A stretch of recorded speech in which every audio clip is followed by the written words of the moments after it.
കഞ്ചാവ് എന്ന് പറയുന്ന ഈ സംഗതിയുടെ ഉപയോഗം സംബന്ധിച്ച് നമ്മൾ വെറുതെ ഞാനിപ്പോൾ ഇങ്ങോട്ട് കയറുമ്പോൾ ജസ്റ്റ് ഒന്ന് ചാറ്റ് ജി പി ടിയോട് ചോദിച്ചപ്പോൾ ചാറ്റ് ജി പി ടി പറയുന്നത് 2800 BCE ക്രിസ്തുവിന് പിമ്പ് 2800 ആ വർഷം രേഖപ്പെടുത്തപ്പെട്ട ചരിത്രമുണ്ടെന്നാണ്. അതായത് ചൈനയിൽ ഉപയോഗിച്ചിട്ടുണ്ട് ആ മെഡിസിനൽ യൂസിന് വേണ്ടി എഴുതിയിരിക്കുന്ന കാര്യങ്ങൾ. അപ്പോൾ എന്ന് വെച്ചാൽ 1000, 2000, 3000 എന്ന് വെച്ചാൽ ഒരു 4000 വർഷങ്ങൾക്കപ്പുറം ഇത് പ്രകൃതിദത്തമായിട്ടുള്ള സാധനമാണല്ലോ ഉപയോഗിക്കുന്നുണ്ട്.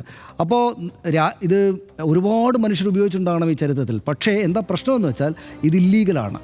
ഇത് വല്ലാത്ത തോതിൽ നമ്മുടെ സമൂഹത്തിൽ ഈ ഒരു നോർമലൈസ് ചെയ്യുക. ഇപ്പോൾ രാസലഹരിയെപ്പറ്റി വരുമ്പോൾ ഇത് അത്രക്ക് കുഴപ്പമുള്ളതല്ലോ എന്ന് താരതമ്യപ്പെടുത്തിയിട്ട് ആളുകൾ പറയും. അത് തെറ്റായ കാര്യമല്ല, പക്ഷേ നമ്മുടെ മുൻഗാമികൾ ഉപയോഗിച്ചിട്ടുണ്ട്. പക്ഷേ എന്താ പ്രശ്നം എന്ന് വെച്ചാൽ ഇത് രാസലഹരിയുടെ ഗേറ്റ് വേ എന്ന നിലയിൽ പ്രവർത്തിക്കും. അതായത് ഈ പ്രായത്തിലുള്ള ആളുകൾക്ക് ഇത്തരം ഉപയോഗം നമ്മൾ ഈ നോർമലൈസ് ചെയ്യാതെ അതിശക്തമായിട്ട് ഇപ്പോൾ പോലീസ് എടുത്ത പോലുള്ള നടപടികൾ അവിടെ സ്വീകരിച്ചില്ലെങ്കിൽ ഇത് നോർമലൈസ് ചെയ്യപ്പെടും. അപ്പോൾ ഹോളി വരുമ്പോൾ ക്യാമ്പസിൽ നമുക്ക് കഞ്ചാവ് ഉപയോഗിച്ചേക്കാം. നമുക്ക് എല്ലാവർക്കും ഈ ത്രാസ് വെച്ച് വിറ്റ് കുറച്ച് കാശൊക്കെ ഇട്ട് പിരിച്ച് കോളേജ് ക്യാമ്പസുകളിൽ പണ്ട് പിന്നെ എന്താണ് മറ്റു കാര്യങ്ങൾക്കൊക്കെ വേണ്ടി പിരിവിടുന്നത് പോലെ കഞ്ചാവിന് വേണ്ടി പിരിവിട്ട് നടത്താം എന്ന് വിചാരിക്കുന്ന ആളുകളിൽ 60 ആളുകൾ അവിടെ പഠിക്കുന്നുണ്ടെങ്കിൽ അതിൽ 10 ആളുകൾ അടുത്ത സ്റ്റെപ്പിലേക്ക് പോവുകയാണെങ്കിൽ സമൂഹത്തിന് വലിയ ത്രെറ്റാണ്.